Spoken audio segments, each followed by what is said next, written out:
Are co-anglers ruining tournament bass fishing? It's kind of become a little bit of a topic. If you look on Facebook, go to the BFL Toyota Series link finder page, you'll see a lot of chatter about the co-anglers recently. And I thought this would be a great time to kind of discuss a little bit about this because it's got a place in my heart.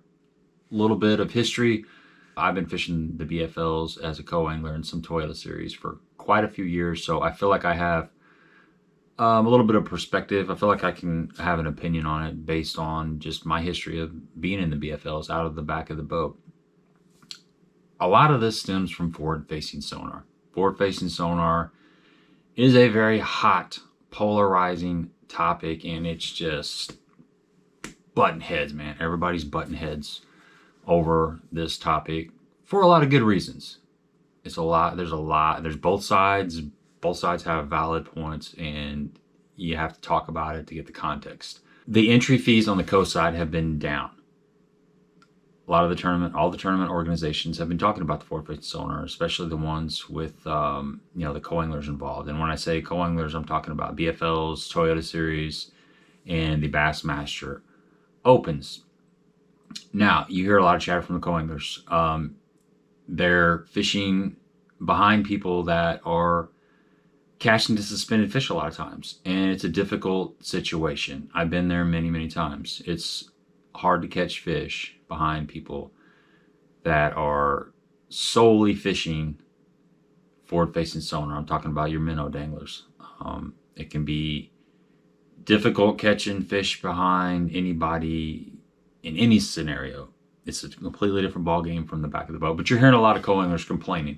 Entry fees are down, and we all know that money talks, man. When organizations start losing money, they start sending out questionnaires, and they want to know what is responsible for the downfall in people paying their entry fees. It's getting in their pocketbook, man. Bottom line. So that's kind of what I want to talk about a little bit. As a co-angler, our job is to make adjustments, and we have to figure that out. That's part of the game out of the back of the boat. It's just as big of a challenge out of the back of the boat as it is in the front of the boat. Looking on this link finder, and if you want to go back and reference some of the stuff, it's pretty interesting. Go on Facebook, BFL Toyota Series link finder. You'll find that page, and you can read all of the comments. It's kind of all over the place. But one of the things that I've been hearing is about getting rid of boaters or getting rid of co-anglers in the BFLs. And there's several boaters on there that are all for that. They don't like the idea of somebody sitting in the back of the boat catching fish that they have put in the time and money to go find. And I can understand that. So let's play devil's advocate here. Let's talk about the boater. Where are they coming from? Where's their perspective? They travel to these bodies of water. A lot of times they're fishing for 2 or 3 days before the tournament. They're spending money on fuel, obviously time. Some of them are taking off work. You've got lodging expenses. You've got food expenses. They meet somebody the morning of the tournament who jumps in their boat. They go fish all these places that they've put out the blood, sweat, and tear equity to find. And this person in the back of the boat is catching fish behind them if the person's good. That's not always the case. But that is one of the complaints of the boater, and rightly so. I completely understand that. From my perspective,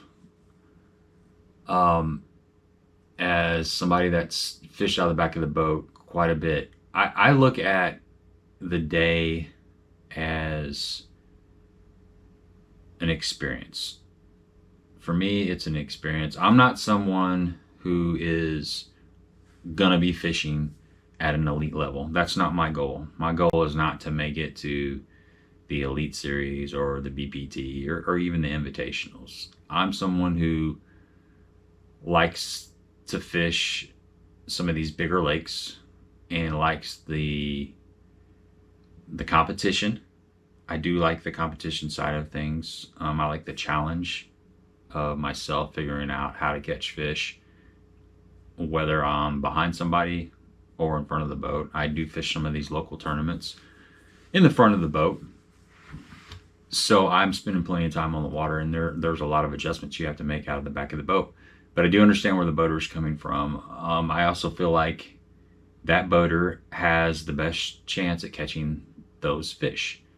If you're going down the bank in a bank fishing scenario, they're getting the first cast at any kind of hard cover, lay downs, stumps, bushes, whatever. So when the co-angler catches a fish behind them, they actually didn't catch that fish. That's just the way it is. And I don't feel like they should be upset because somebody caught a fish behind them. I feel like they should be thinking about what that co-angler did that was different than them and why that co-angler caught that fish, because that's exactly what I'm trying to figure out of the back of the boat. As I'm watching my boater, I'm trying to figure out what he's doing, if he's having success or lack of success. Why is he catching fish? Why is he not catching fish?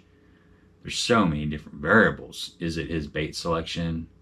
Is it his cadence? Is he throwing something that's suspended, something that's on the bottom? His angles? There's so many different aspects of fishing, and that's one of the reasons I think all of us like fishing so much, is because it's something that you can never master. We become better at it as we do it more, but we will never ever master it.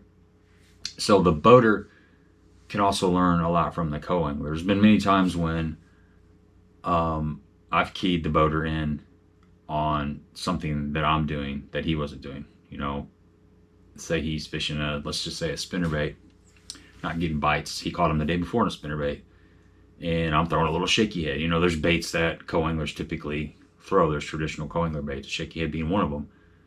Well, if that boater is not catching fish and the guy in the back of the boat is catching a few fish and they're doing something completely different, that's a clue. Things can change if the boater is paying attention. And the same thing in the back of the boat. If I'm throwing something that's dragging and he's catching fish on a swim bait, I probably need to be throwing something suspended. So there's a lot to learn from both ends of the boat. And I think that's something that we need to remember, is we're all teachers. We're all trying to teach each other something, whether we realize it or not. It could be something. One of the biggest things I've learned out of the back of the boat is mental strength. You know, that PMA, that positive mental attitude, because it is tough. It's very tough back there. It's a completely different ball game. We're getting seconds. We're getting sloppy seconds. You know, scraps. We're just trying to figure out different angles, different baits, but trying to stay positive when your boater is catching fish. There's been so many times where I have not put a fish in the boat and my boater's already culling. You know, he's already caught several keepers and he's upgrading, and I'm trying to figure out what the heck do I need to do. So it teaches you toughness, teaches you resilience, and it will tell you a lot about yourself. It will tell you how much can you handle before you get really spun out, and that's the last thing you want to do. You got to keep casting, got to keep your bait wet. But back to the whole beef with no co-anglers. I think there's two reasons why the co-angler scenario, the co-angler format was created, in my opinion. And as I go on, leave your comments in the comment section. Let me know what your thoughts are. Should we get rid of co-anglers in these tournament scenarios, or do you think that they're valuable and they're an important aspect of these higher end tournaments? Because I know there's some co-anglers that watch this channel. I know there's plenty of boaters that watch this channel. So I'd really like your honest feedback. I feel like as a co-angler, there's a couple different reasons why we are in the boat. First, there's several co-anglers that are trying to move up. You know, they're starting at the BFL level, which is grassroots, and they have intentions of moving up to the Toyota and then eventually moving over to the boater side, because Toyota still has co-anglers. So eventually moving up to the front of the boat. You know, that's one scenario, but there's also the scenario of keeping things honest. There's been cheating in bass fishing. Cheating's been around forever. I mean, cavemen cheated. I mean, we're humans. We're always trying to get an edge on somebody. There's a lot of people that are skirting the gray area. They're just trying to get an advantage. It's the nature of competition. So you've got two people that are fishing together, and most of the time they don't know each other. They meet the morning of the tournament, and that keeps things honest. So there's a safety net that's created between the co-angler and the boater and the tournament organization. There's also some co-anglers that are trying to move up the ranks and move to the front of the boat. That's kind of your two scenarios. But there's a third scenario. There's people that just like to go fishing. They do like the competition, and they're not quite so serious. They'll never move up. You know, they just want to be a part of the tournament scene. They like the camaraderie, the friendships. That's there's nothing wrong with that either. It's a big tent. I think there's room for everybody out there. As I look through that BFL Toyota Link Finder page on Facebook, I see some of the boaters complaining about the co-anglers, their financial burden. They don't have a financial burden like the boaters do. I would agree that the boaters do spend more money. I mean, they're practicing for quite a while. They have, you know, fuel, lodging, and food expenses along with entry fees. Co-anglers do the same thing. There's a lot of co-anglers that show up and pre-fish in their own boats. There's also co-anglers that jump in the boat a day or two before the actual tournament and fish. They're helping with the expenses. We're paying for lodging. We're paying fuel traveling to and from the tournament, and we're paying for food costs. We've also got entry fee. Our entry fee is half the price of the boaters in most tournament situations. But we are still, there's a benefit for us to the community because we do pay for a lot of stuff. And in the tournament, at the end of the tournament or the beginning of the tournament, when you do find your boater, there's an expectation that I think it's an obligation for the boater, for the co-angler to pay the boater for some gas. You know, I always chip in, I always offer, and I think every co-angler should offer their boater regardless of how your day went. Even if it sucked, even if you didn't catch anything, that has nothing to do with the amount of fuel that was burned in that boat.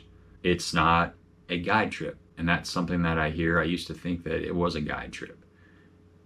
The boater is not supplying you with a guided trip. You are benefiting from the boater as far as learning how to navigate the lake, which is huge. Learning where the boat lanes are, areas that you can run, areas that you can't run, places that you've got to be really careful. The layout of the lake. You're learning different depths of the lake. You're learning different cover, what the lake has to offer, rock transitions, standing timber. You're learning how the fish, you know, situate on that lake, the kind of the traditional areas, the community holes, migration patterns. There's a lot to learn from just being in the boat and watching your boater fish. But one thing your boater is not obligated to do is put you on fish. That is the difference between fishing as a co-angler in a BFL or Toyota or a Bassmaster Opens versus hiring a guide. A guide, his job is to take you out and put you on fish. He wants you to catch fish. Your boater, that's not his job. That's just not his job. Some of us think that, but you know, that the cold hard truth is that is not his job. He's out there to catch fish that he found, and you're out there to learn. I've had several boaters over the years that have helped me catch fish.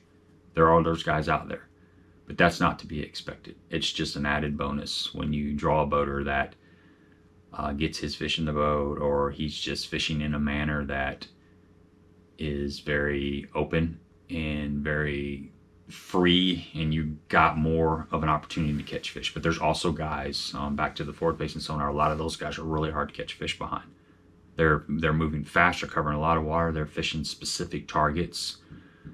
And most of the time, you're not just going to be going down the bank, casting and relaxing just like you're fun fishing with your buddy on a Saturday afternoon. It's a tournament situation. It's different a lot of times.